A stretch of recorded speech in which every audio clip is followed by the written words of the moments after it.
کوئی بھی کام ہو کار دنیا نہیں، کوئی بھی کام ہو کار دنیا نہیں، کوئی بھی کام ہو کار دنیا نہیں، ہم مسلمان ہیں کوئی تماشا نہیں، ہم مسلمان ہیں کوئی تماشا نہیں، کوئی بھی کام ہو کار دنیا نہیں، ہم مسلمان ہیں کوئی تماشا نہیں، ہم مسلمان ہیں کوئی تماشا نہیں۔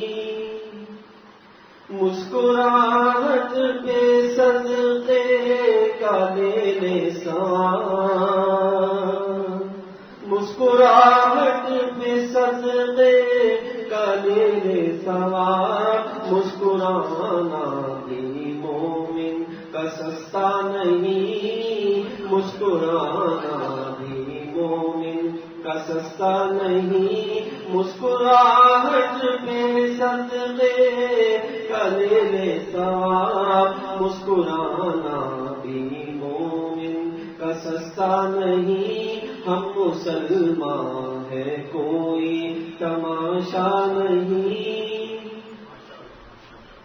کھانا پینا ہو یا ہو تجارت یہاں، کھانا پینا ہو یا ہو تجارت یہاں، دین ہی دین ہے کوئی دنیا نہیں، دین ہی دین ہے کوئی دنیا نہیں، کھانا پینا ہو یا ہو تجارت یہاں، دین ہی دین ہے کوئی دنیا نہیں، ہم مسلمان ہیں کوئی تماشا نہیں۔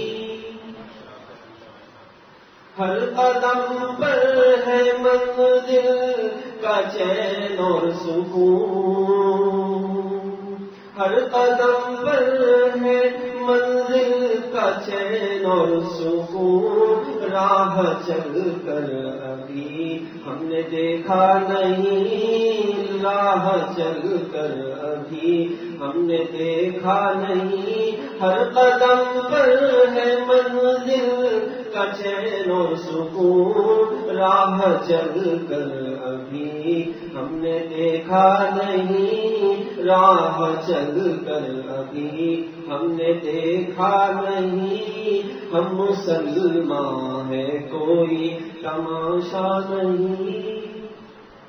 کس طرف کھائی ہے کس طرف شاہراہ، کس طرف کھائی ہے کس طرف شاہراہ، ہم نے پرکھا نہیں، ہم نے جانچا نہیں، ہم نے پرکھا نہیں، ہم نے جانچا نہیں، کس طرف کھائی ہے کس طرف شاہراہ، کس طرف کھائی ہے کس طرف شاہراہ، ہم نے پرکھا نہیں، ہم نے جانچا نہیں، ہم نے پرکھا نہیں، ہم نے جانچا نہیں۔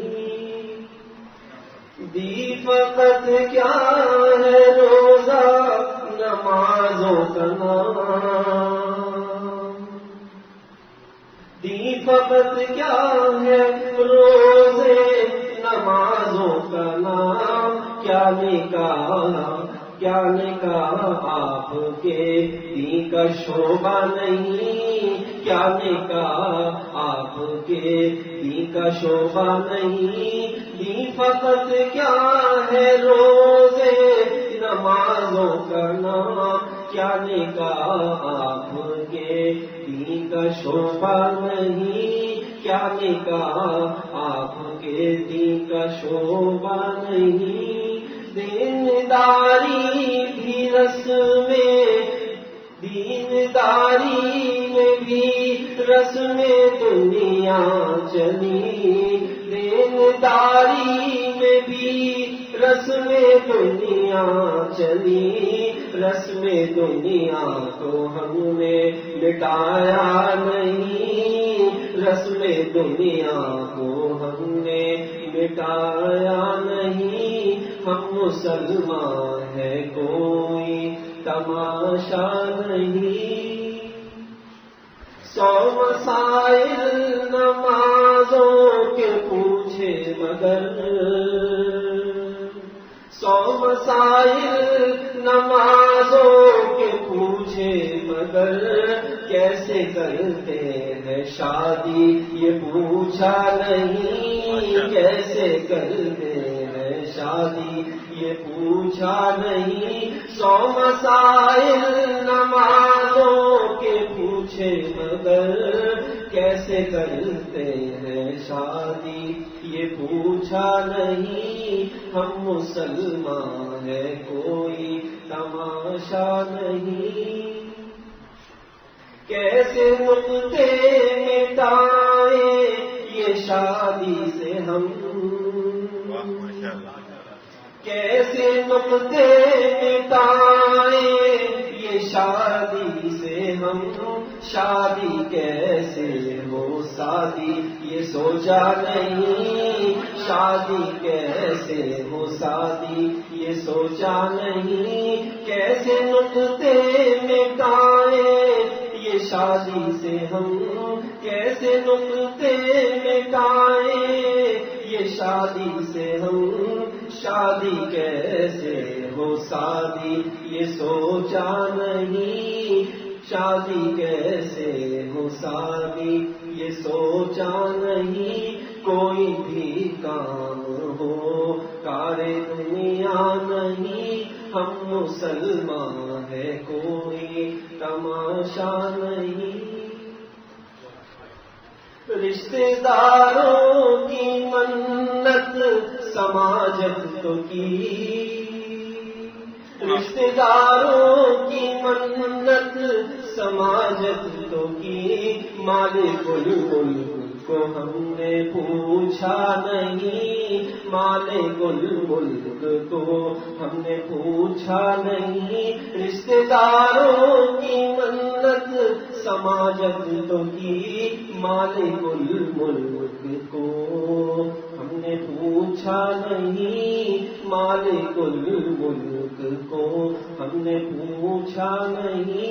سب عزیزوں اقارب کو خوش کر دیا، سب عزیزوں اقارب کو خوش کر دیا، رب جو روٹھا ہے اس کو منایا نہیں، رب جو روٹھا ہے اس کو منایا نہیں، ہم مسلمان ہے کوئی تماشا نہیں۔ ہاں مگر اب بھی دنیا میں ایسے ہیں کچھ، ہاں مگر اب بھی دنیا میں ایسے ہیں کچھ، جن کا دنیا میں کچھ بھی بگاڑا نہیں، جن کا دنیا میں کچھ بھی بگاڑا نہیں۔ ہاں مگر اب بھی دنیا میں ایسے ہیں کچھ، جن کا دنیا میں کچھ بھی بگاڑا نہیں، جن کا دنیا میں کچھ بھی بگاڑا نہیں۔ ایسے لوگوں کی تعداد کم ہے مگر، ایسے لوگوں کی تعداد کم ہے مگر، چاند کیا بز میں انجم میں تنہا نہیں، چاند کیا بز میں انجم میں تنہا نہیں۔ ایسے لوگوں کی تعداد کم ہے مگر، ایسے لوگوں کی تعداد کم ہے مگر، چاند کیا بز میں انجم میں تنہا نہیں۔ کوئی بھی کام ہو کار دنیا نہیں، ہم مسلمان ہیں کوئی تماشا نہیں. نحمده ونصلي ونسلم على رسوله الكريم اما بعد. حضرت طائب صاحب کا کلام آپ ذرا سن رہے تھے. اللہ تعالیٰ جزائے خیر دے. بزرگوں کی صحبت میں بیٹھنے کا یہ نتیجہ ہے کہ آپ کے سامنے پورے دین کو پیش کر دیا. اگر اللہ والوں کی جوتیاں نہ اٹھائی ہوتی اور ان کی صحبت میسر نہ ہوتی تو جیسے اور لوگ ہوتے ہیں اور شاعر ہوتے ہیں یہ بھی ویسے شاعر ہوتے. دنیا میں چاہے خوب واہ واہ ہوتی لیکن الحمدللہ بزرگوں کی صحبت میں بیٹھنے کے نتیجے میں ایک تو دین سمجھ میں آتا ہے. محض نماز روزوں تک دین کو محدود نہیں رکھتے بلکہ اپنی معاشرت کو اسلامی بنانے کی کوشش کرتے ہیں جو سب سے اہم چیز ہے. اس لیے کہ اس زمانے میں جو خرابیاں ہیں ان خرابیوں میں سب سے بڑی خرابی یہ ہے کہ ہماری معاشرت اسلامی نہیں. اور معاشرت کے معنی کیا ہے؟ رہن سہن، آپس کا رہن سہن، آپس کے جو زندگی گزارنے کے طریقے ہیں وہ اسلامی ہیں. اس میں سب سے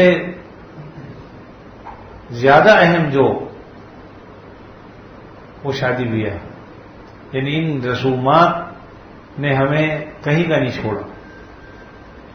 اس میں کوئی شک نہیں کہ بہت کم لوگ ایسے ہیں لیکن الحمدللہ موجود ہیں. ایسا نہیں ہے کہ بالکل لیا نہ ہو. تحدیث نعمت کے طور پر میں عرض کرتا ہوں الحمدللہ ابھی ہمارے محمد مکی کی جو شادی ہوئی اللہ کا شکر ہے انہوں نے یہی کہا کہ بھئی ہم کوئی تقریر وغیرہ نہیں کریں گے. میں نے کہا ہمارا کوئی تقاضا نہیں ہے آپ سے. ہم نے کب کہا کہ آپ کیجیے. تو الحمدللہ بالکل سادگی کے ساتھ نکاح ہوا دارالعلوم کراچی میں. مولانا تقی عثمانی صاحب دامت برکاتہم العالیہ نے نکاح پڑھایا. چند لوگ اس میں شریک تھے. اس میں بھی سب رشتے داروں کو نہیں بلایا تھا. جو چند قریبی تھے وہ موجود تھے. لیکن جب وہاں گئے تو بعض اوقات یہ ہوتا ہے نا کہ دنیا داروں کی دینداروں کی جو ہے نا دنیا بھی اللہ تعالیٰ بنا دیتے ہیں، محروم نہیں کرتے. وہاں تقریباً 200 افراد جمع ہو گئے.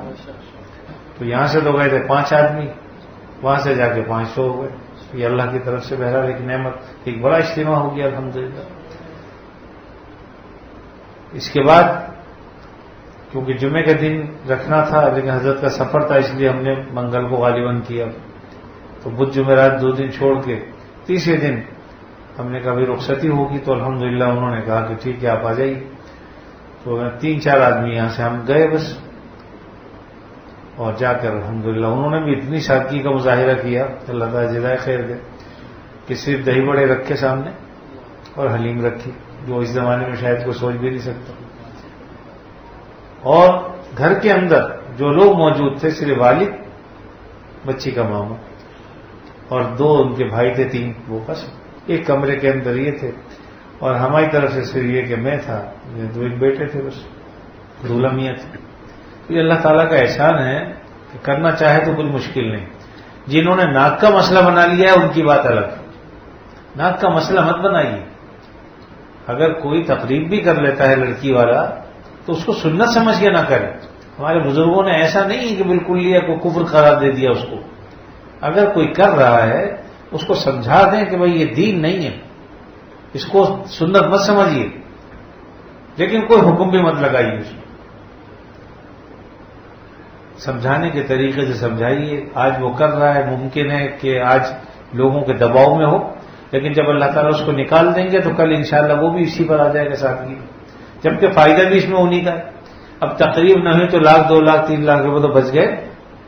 وہ چاہے تو آدمی اپنی بیٹی کو دے دے کہ لو بھائی تم اپنی زندگی کی شروعات ہیں بہتر طریقے پر کرو. ورنہ لوگوں کا معاملہ تو یہ کہ کھائے پیا ہاتھ پوچھا اور چلے گئے. کسی نے کہا نمک کم، کسی نے کہا مرچ کم، کسی نے کہا بوٹیاں گلی ہوئی نہیں تھیں. اور 100 باتیں پھر بھی سننی پڑتی. 2 4 5 لاکھ خرچ بھی کرو اور اس کے بعد کچھ بھی نہیں. اس لیے لوگوں کی باتوں میں مت آئیے. سادگی کے اندر ہمارا ہی فائدہ ہے. وہ جو شادی ہے نا، شادی جس کو کہا ہے، شادی کے اندر 3 نقطے ہیں سین کے اوپر، لیکن اگر ہٹا دیں اس کو تو کیا رہ جاتا ہے؟ شادی رہ جاتا ہے. تو یہ اصل سادگی ہے.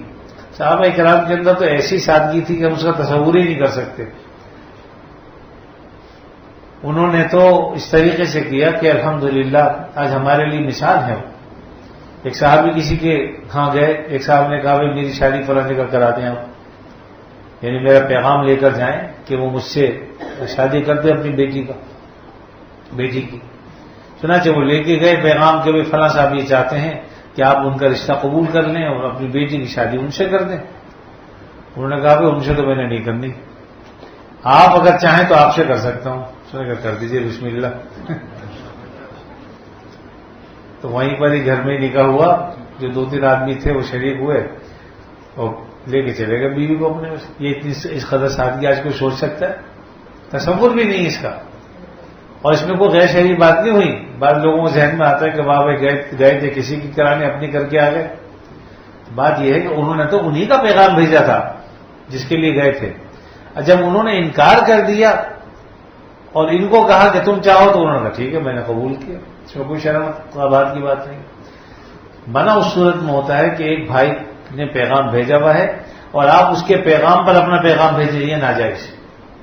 جیسے ایک آدمی کا سودا ہو رہا ہے، بکری خرید رہا ہے وہ، اور اس نے بتا دیا کہ بھائی 200 روپے کی میں لوں گا. اتنے میں دوسرا آ گیا کہتا 300 مجھ سے لے لو، یہ ناجائز. پہلے اس بھائی کا سودا پورا ہونے دیجئے. 200 کے اندر بات ہوتی ہے، 250 میں ہوتی ہے، جو بھی ہے. لیکن جب وہ کہہ دے کہ میں اتنے میں نہیں خریدوں گا اور وہ کہتے میں اتنے میں نہیں بیچوں گا، معاملہ ختم ہو جائے. اب دوسرا کہتا ٹھیک ہے بھائی آپ بتائیے میں خریدنے کو تیار ہوں، کتنے میں دیں گے؟ اب وہ اگر کہتا ہے کہ میں 300 لے رہا ہوں، یہ لو. کیونکہ پہلا معاملہ ختم ہو جائے پھر دوسرا اگلا معاملہ کیجیے. جب تک ایک بھائی کا معاملہ بھی چل رہا ہے، خرید و فروخت کا معاملہ مکمل نہیں ہوا، کسی دوسرے آدمی کو بیچ میں دخل دینا یہ جائز نہیں. بعض لوگوں کو پتہ چلتا ہے اس مکان کے 1 لاکھ روپے لگ گئے اور ابھی سودا ہو رہا ہے، چل رہا ہے، بات چیت مکمل نہیں ہوئی. اتنے میں ایک دوسرا بیچ میں آتا ہے کہ بھائی تم 1 لاکھ، میں تمہیں 1,05,000 دینے کو تیار. وہ کہتا ٹھیک ہے بھائی لاؤ دو. یہ جائز نہیں ہو. تو اسی طریقے سے شادی بیاہ کے معاملے کے اندر بھی بات وہی ہے کہ ہم نے جیسے طاہر صاحب نے کہا کہ مسائل نماز تو روزانہ پوچھتے ہیں، 100 مسئلے پوچھ لیتے ہیں، لیکن شادی کر رہے ہیں لیکن اس کے بارے میں ہمیں کچھ پتہ نہیں. اور یہی وجہ ہے کہ بعد میں جب طلاقیں ہو جاتی ہیں پھر روتے ہوئے آتے ہیں کہ وہ تو غصے میں دے دی تھی. اور بھائی کبھی محبت میں کوئی طلاق دیتا ہے، کبھی مجھے تجھ سے بڑی محبت ہے، جا 3 طلاق تجھے کہے گا کوئی آدمی ایسا؟ بعض کہتے ہیں جی نشے میں دے دی تھی. اور بھائی نشے کے اندر اپنی ماں کو طلاق کیوں نہیں دے دی؟ ایسے ہی نشہ تھا تو بہن کو کیوں نہیں کہہ دیا تجھے 3 طلاق؟ بیوی ہی کو کیوں کہتا ہے کہ تجھے 3 طلاق؟ اس کا مطلب ہے کہ اتنے ہوش میں تھا کہ بیوی اور بہن کی اس کو تمیز تھی، ماں کی تمیز تھی، اس لیے ماں کو نہیں کہا، بہن کو نہیں کہا، بیوی کو کہتا تجھے 3 طلاق. اس لیے سب بیکار کے بہانے ہیں. اسی دین کو پہلے سیکھیے. اور جیسے کہا نا کہ ہم نے ابھی کھائی اور شاہراہ کو دیکھا ہی نہیں، چلے ہی نہیں، ہم چلنے کی کوشش ہی نہیں کر رہے. اگر چلیں گے تو پتہ چلے گا بھائی ادھر چلیں گے تو کھائی ہے، ادھر چلیں گے تو شاہراہ. اب چاہے تو آدمی شاہراہ پر چلے، چاہے تو کھائی میں گر جائے. کھائی میں گرے گا تو مرے گا اور شاہراہ پہ چلے گا تو انشاءاللہ منزل پر پہنچ جائے گا. اب یہ آدمی کے اپنے اوپر بات ہے کہ وہ کس پہ چلنا چاہتا ہے. صرف دین جو ہے الحمدللہ یہ تو سکون ہی سکون، دین پر چلنے میں سکون ہی سکون ہے. البتہ دین سیکھیے. جب دین سیکھ لیں گے تو انشاءاللہ دوسرے کو سکھا بھی سکتے ہیں، سمجھا بھی سکتے ہیں. لیکن اگر ہم نہ سمجھا سکتے ہیں نہ سیکھا ہوا ہے تو جب سیکھا ہوا تو سمجھائیں گے کیا؟ ہمیں خود کو اپنے سکون کا پتہ نہیں تو ہم دوسرے کو کیسے پرسکون کریں گے؟ پرسکون آدمی دوسرے کو جب کر سکتا ہے جب خود سکون میں ہو، اور خود ہی پریشان ہے تو وہ دوسرے کو کیا کہے گا، کیا کرے گا؟ اس کو سکون کا ذریعہ بن نہیں سکتا. اس لیے بہت ضروری چیزیں ہیں یہ. دین اصل اسی کا نام، پیری مریدی یہی چیز ہے. آج پیری مریدی صرف اس کو سمجھ لیا کہ پیر صاحب کے ہاتھ چوم لیے، پیچھے پیچھے چل پڑے اور 2 ادھر 2 ادھر 2 4 پیچھے، آگے پیچھے بس جم غفیر ایک چل پڑا، سمجھ لیا کہ یہ پیری مریدی. اس کو پیری مریدی نہیں کہتے. اللہ کے نبی صلی اللہ علیہ وسلم کی بات پر عمل کرنا ہو، زندگی سادگی کے ساتھ گزار رہے ہوں اور دوسروں کو راحت کا سامان پہنچے. دیکھیے ایک چیز یہ بھی ہے، بعض چیزیں ہمارے لیے ناجائز لیکن دوسروں کے لیے جائز. عام لوگوں کے لیے وہ چیزیں جائز لیکن خاص لوگوں کے لیے وہ چیزیں ناجائز ہو جاتی ہیں، کیونکہ وہ دوسروں کے لیے پھر گمراہی کا سبب بن جاتی ہیں.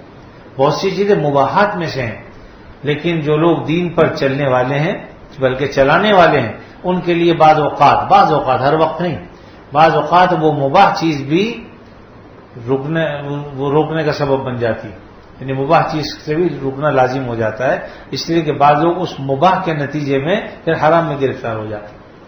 اس لیے ہمیں بہت ساری چیزوں سے گریز کرنا چاہیے جس حد تک ہو سکے، اور اگر کسی آدمی نے اپنے گھر میں ایک ضابطہ قانون قاعدہ بنا لیا ہے تو اس میں اپنے گھر والوں کو بہت محبت پیار کے ساتھ سمجھایا جائے تاکہ ان کی بات سمجھ میں آ جائے، وہ جبر کے ساتھ اس قانون کو اور ضابطے کو نہ لیں بلکہ محبت کے ساتھ لیں، اپنائیت ہو محبت کے ساتھ، تاکہ ان کے لیے سکون و اطمینان کا ذریعہ بنے کہ جو میرا شوہر کہہ رہا ہے، جو میرا گھر والے کہہ رہے ہیں وہ صحیح ہے، اور ان کو اس پر اطمینان ہو تو کوئی حرج کی بات نہیں۔ لیکن دل مطمئن نہیں ہے تو کوشش کریں کہ مطمئن ہو جائے، اطمینان والی کیفیت پیدا ہو جائے، ورنہ ہوتا یہ ہے کہ ایسی صورتیں عارضی ہوتی ہیں، دیر پا نہیں ہوتی۔ بعض اوقات جیسے ہی معاملہ سامنے نگران ختم ہوا پھر اس کے بعد جو ہے کھل کے کھیلتے ہیں۔ بعض جگہوں پر جبری جو بندشیں ہوتی ہیں، یہ جبری بندشیں بہت تکلیف دہ ہوتی ہیں بعد میں، کیونکہ شروع میں جب تک کوئی جبر کرنے والا ہے جب تک تو جبر ہو رہا ہے، لیکن جیسے ہی جبری بندش ختم ہوئی اس کے بعد پتہ چلتا ہے کہ تو سب ایسے ہی تھا، خواب تھا جو کچھ کے دیکھا، جو سنا افسانہ تھا، پھر پتہ چلتا۔ اس لیے دل کے اندر تبدیلیاں پیدا کیجئے کہ قلب و جگر سے آدمی اس تبدیلی کو قبول کرے، اور اس کے اندر بڑی تھوڑی سی صبر سے کام لینا پڑتا ہے، اور بہت ہی حلم اور بردباری اور حکمت اور دانش مندی سے جو ہے اس کو ٹیکل کرنا پڑتا ہے، تب جا کے معاملات درست ہوتے ہیں۔ تو اپنے گھر کے معاملات خاص طور پر اسی طریقے سے ہمیں حل کرنے چاہیے کہ اس میں محبت بھی ہو، پیار بھی ہو، اور سامنے والا بھی یہ سمجھے کہ بھئی یہ میرے فائدے کے لیے کوئی بات کہہ رہا ہے۔ ہم نے تو اپنے باز کو دیکھا کہ شادی میں نہیں گئے لیکن باہر سے گھر سے کچھ لا کے عمدہ کھانا کھلا دیا کہ لو بھائی اگر تم نے وہاں، اگر تمہیں یہ تھا کہ وہاں جاتے تو کھانا مل جاتا بہترین، کباب کھانے کو ملتے اور یہ ملتا اور وہ ملتا، تو لو بھائی تم نے کھانا ہی ہے نا، یہ کھاؤ۔ جیسے ہمارے حضرت والا فرماتے تھے کہ بچے سے گڑیا لے کے توڑو نہیں جب تک کہ کوئی متبادل نہ متبادل لائیے پھر گڑیا کو توڑیے۔ بچی ہے گڑیا سے کھیل رہی ہے، آج کل گڑیا نہیں ہوتی، ایک زمانے میں گڑیا کا تصور اور تھا، وہ کپڑوں کی بنی ہوئی چیزیں ہوتی تھیں، بچوں کی اس سے کپڑے بھی سینے آتے تھے، اور جو ہے وہ بہت ساری چیزیں، اور شادی بیاہ کے ہنڈ کلیا وغیرہ کھیلا کرتے تھے۔ ہم نے بچپن میں دیکھا، اب تو ختم ہی ہو گیا، وہ بچپن ہی ختم ہو گیا، اب تو بچپن میں پچپن ہے۔ تو ایک زمانے میں جو حضرت عائشہ صدیقہ کے بارے میں آتا ہے کہ وہ جب گھر تشریف لائیں تھی تو اپنی گڑیا بھی ساتھ لے کے آئی تھی، یعنی حضور کے گھر میں آئیں تو گڑیا ساتھ لائی تھی اور ان گڑیوں سے کھیلتی تھی۔ حضرت عائشہ صدیقہ رضی اللہ تعالیٰ عنہ ایسی بچی تھی کہ حضرت آپ صلی اللہ علیہ وسلم خود ان کی سہیلیوں کو بلاتے تھے، آپ بھی اپنی سہیلی کے ساتھ کھیلو آ کے، تو وہ کھیلتی تھی آ کے۔ تو یہ صرف اس لیے کہ اس زمانے کی گڑیوں میں اور اس زمانے کے گڑیوں میں بہت فرق ہے۔ اب تو باقاعدہ پورے اعضاء بنائے جاتے ہیں، یعنی اب جو گڑیے ہوتی ہیں ان کی آنکھیں ہیں، ان کی ناک ہے، ان کے کان ہیں، ان کے دیگر اعضاء بدن ہیں، پورے کے پورے بالکل واضح طور پر ہوتے ہیں، اس لیے گڑیوں کے حکم میں نہیں ہے اب یہ بتوں کے حکم میں، تو اس لیے اس سے کھیلنا، اس کو گھر میں رکھنا یہ جائز نہیں ہے۔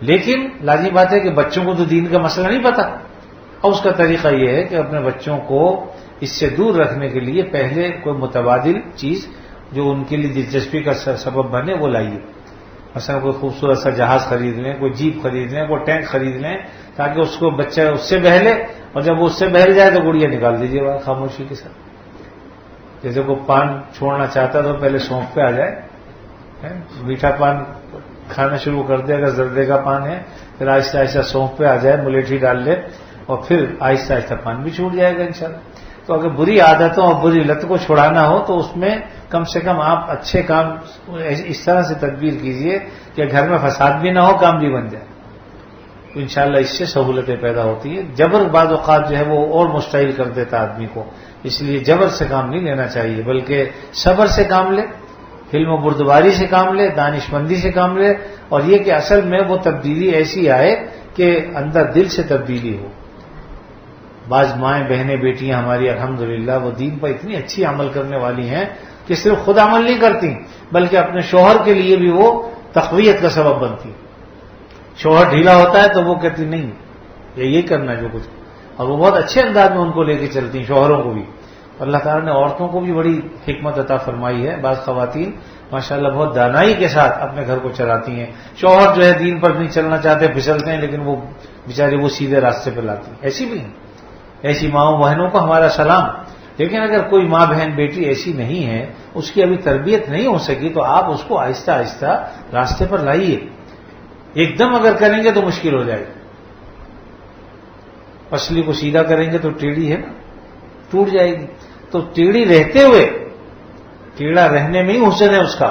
اگر آپ اس کو سیدھا کریں گے تو پسلی نہیں رہے گی. پھر پسلیاں ہوتی ہی ٹیڑھی ہیں، بناوٹ ہی اللہ نے یہ رکھی ہے. اگر اس کو بالکل سیدھا کرنے کی کوشش کریں گے تو ٹوٹ جائیں گی، اور جو مقصد ہے وہ بھی فوت ہو جائے گا. اس لیے جو ہماری مائیں بہنیں بیٹیاں ابھی پورے دین نہیں سیکھ سکی ہیں، یا ابھی ان کو دین کی بات سمجھ میں نہیں آئی ہے، تو ان کو سمجھانے کی کوشش کریں. یہ نہیں کہتا کہ سمجھانے ہی چھوڑ دیں، سمجھائیے آہستہ آہستہ، اور پھر راہ راست پر انشاءاللہ ایک دن ایسا ہوگا کہ وہ آئیں گی. اللہ تعالیٰ اپنے فضل سے ہمیں اس کی توفیق دے. بہت سارے حضرات کے قصے گھروں کے چل رہے ہیں جو میرے علم میں آتے ہیں. بعض اوقات بڑی تکلیف ہوتی ہے. بعض تو ہمارے ساتھی ایسے ہیں کہ جو ان کے جو بیویاں بالکل ایسی بدک گئی ہیں کہ وہ قریب ان کو اپنے کرتی نہیں ہیں. 6 مہینے سال ہو گئے کہ اپنے شوہروں سے ان کے تعلقات ہی نہیں.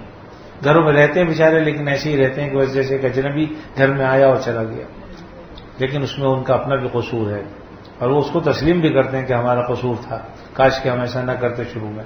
جب انسان کی طبیعت سے، دل سے محبت نکل جاتی ہے تو پھر اس میں ایک احساس ہی ختم ہو گیا کہ اب مجھے احساس نہیں، آپ یہاں رہیں تو مجھے فرق نہیں پڑتا، گھر سے چلے جائیں تو فرق نہیں پڑتا، میرے پاس آئیں تو مجھے فرق نہیں پڑتا، نہ آئیں تو فرق نہیں پڑتا. لیکن ایک کیفیت بعد میں پیدا ہوتی ہے. چنانچہ اس خاتون نے خود کہا کہ مجھے پہلے ایسی کیفیت نہیں تھی، لیکن ان کی غلط حرکتوں کی وجہ سے اب ایسی کیفیت ہو گئی ہے کہ اب میرا ان کی شکل دیکھنے کو بھی جی نہیں چاہتا. کیا فائدہ ہوا؟ حتیٰ کہ وہ کہتے ہیں آپ چھوڑ دیں تو مجھے پرواہ نہیں، رکھیں تو ٹھیک ہے. اسی احساس کے ساتھ ہوں کہ آپ کے ساتھ رہنے میں نہ خوشی ہے نہ کچھ، کوئی غم نہیں، کوئی احساس ہی نہیں. تو بالکل ایک مردے کی سی کیفیت پیدا ہو جاتی ہے. اس لیے بہت ہی دانش مندی کے ساتھ معاملات کو اپنے بزرگوں کے علم میں لا کر اس کو درست طریقے پر چلانا چاہیے. جو بھی آپ کے شیخ ہیں، بڑے ہیں، جن کو آپ سمجھتے ہیں، ان کے علم میں بات لائیے، تاکہ اگر کہیں اصلاح ہو سکتی ہو تو اصلاح ہو جائے. اور بعض اوقات اللہ تعالیٰ معاف کرے کہ معاملات بالکل جو ہے وہ آپے سے باہر ہو جاتے ہیں اور اصلاح کی کوئی کوشش نہیں ہوتی، تب بھی راستہ بند نہیں ہوتا. الحمدللہ کوئی نہ کوئی راستہ وہ آپ کو بتائیں گے کہ وہ اس طریقے سے کر لیں. تو بہرحال یہ نماز، روزہ، زکوٰۃ، حج، یہ تو اپنی جگہ پر الحمدللہ ساری چیزیں ہیں ہی، ان پر تو آدمی عمل ان پر بھی پورا کرنا چاہیے. لیکن اس کے ساتھ ساتھ اپنے رہن سہن کو اسلامی وضاقتہ، اسلامی جو ہے وہ زندگی گزارنے کے طریقے، ان کو اپنانا چاہیے. اپنے گھروں میں بھی ماشاءاللہ اللہ تعالیٰ کا احسان ہے، ہمارے بہت سے ساتھی اپنے گھروں میں بھی ماشاءاللہ دین لا رہے ہیں، لا چکے ہیں، اور خوشی ہوتی ہے دیکھ کے کہ الحمدللہ تقوی کے ساتھ زندگی گزار رہے ہیں. تو الحمدللہ کچھ ناممکن چیز کچھ نہیں ہے. بس وہ یہ کہ اس راہ پر چلیں گے تو پھر سکون محسوس ہوگا. لیکن اگر چلیں گے نہیں تو کیسے پتہ چلے گا کہ یار سکون ہے کہ نہیں. اللہ تعالیٰ ہمیں عمل کی توفیق عطا فرمائے. اذان بھی ٹائم ہو چکا ہے، اس لیے بس دعا کر کے آئندہ پھر. الحمدللہ رب العالمین والعاقبۃ للمتقین والصلاة والسلام علی رسول الکریم سیدنا مولانا محمد وعلی آلہ واصحابہ اجمعین. یا اللہ اپنے فضل خاص سے ہمیں عافیت نصیب فرما، ہر قسم کے شر سے، فتنوں سے ہماری حفاظت فرما، ہمیں پورے دین پر عمل کرنے کی توفیق عطا فرما، ہمارے بیماروں کو شفا عطا فرما، جو مقروض ہیں ان کے قرضوں کو عطا فرما، جو پریشان حال ہیں ان کی پریشانیوں کو دور فرما. یا اللہ دین پر چلنے کی ہمیں توفیق عطا فرما، ہمارے گھروں کی معاشرت کو اللہ اسلامی اور دینی بنا دیجیے. یا اللہ ہم میں سے کسی کو کسی کا محتاج نہ بنا، کسی کے آگے ذلیل نہ فرما، کسی کے آگے رسوا نہ فرما. یا اللہ ہم آپ سے عافیت کے طالب ہیں، ہمیں عافیت نصیب فرما دیجیے. یا اللہ اپنے فضل و کرم سے اپنی نعمتوں پر شکر کی ہمیں توفیق عطا فرما دیجیے. جتنے مسلمان مرد و عورت اس دنیا سے جا چکے ان کی مغفرت فرما دیجیے. ہمارے اسی محلے میں گلی میں خاتون کا انتقال ہو گیا، ان کی دعا فرمائیے، اللہ تعالیٰ مغفرت کا عملہ فرما دیں. اور اسی طریقے سے ہم میں ہمارے عزیزوں میں، رشتہ داروں میں جو دنیا سے چلے گئے، یا اللہ ان سب کی مغفرت فرما، ان کے درجات کو بلند فرما، ان کی قبروں کو حد نظر تک وسیع فرما. اور جب تک زندگی ہو اے اللہ ہماری، ہمیں بھی دین پر ثابت قدمی عطا فرما. اور ہم میں سے جس کسی کا جب کبھی وقت آخر آئے، خاتمہ ایمان پر فرما. وصلی اللہ تعالی علی خیر خلقہ محمد وعلی آلہ واصحابہ اجمعین آمین برحمتک یا ارحم الراحمین.